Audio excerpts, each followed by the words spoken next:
ng back-to-back tapatan ni Nick at Janina. Ano kaya masasabi ng ating inampalan? Kuya Kim, grabe, ang ganda ng laban na to.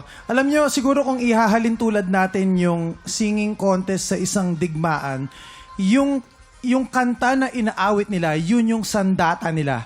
So, maaaring magaling ang sundalo, pero malaking factor din kung yung sandata na pinili nila ay mas ma-highlight yung galing nila sa pagdidigma. So, yung napili namin ngayon, siguro yun lang talaga yung nilamang niya. Talagang mas wak sa kanya yung kantang napili niya. So, nasa baril ba o nasa sundalo? Sa ngayon, nasa baril. Nasa baril. Okay. Ito na, kilalanin natin ang ating kampiyon ngayon.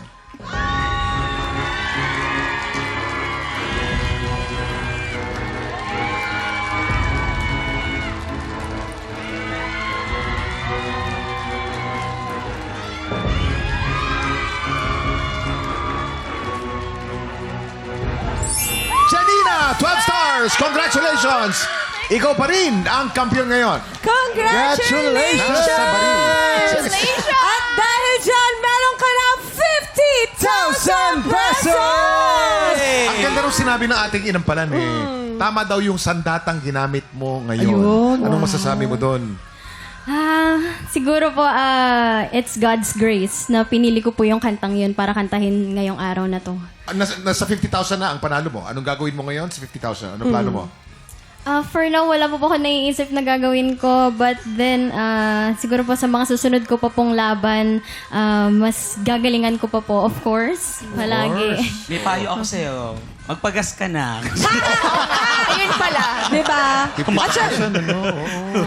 Congratulations sa'yo, Janina. Abangan natin kung magtutuloy-tuloy ang panalo ng kampiyon na si Janina. At ang mas malaking tanong, Ano? magkaka 100,000 pesos kaya siya?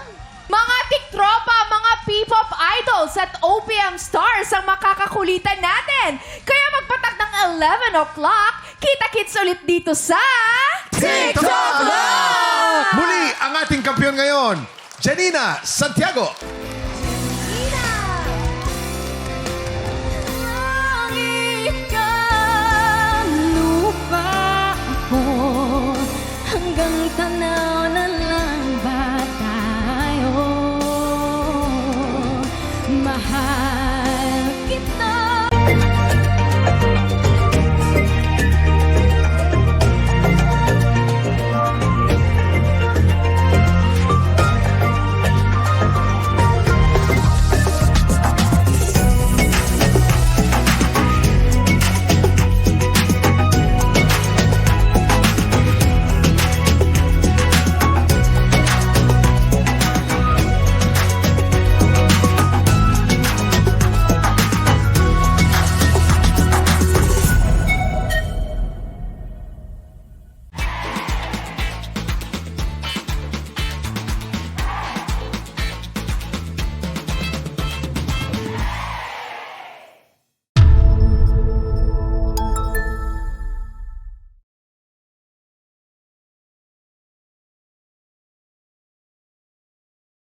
Tiktropa, pinanood mo hanggang sa dulo itong video na to? Very good ka!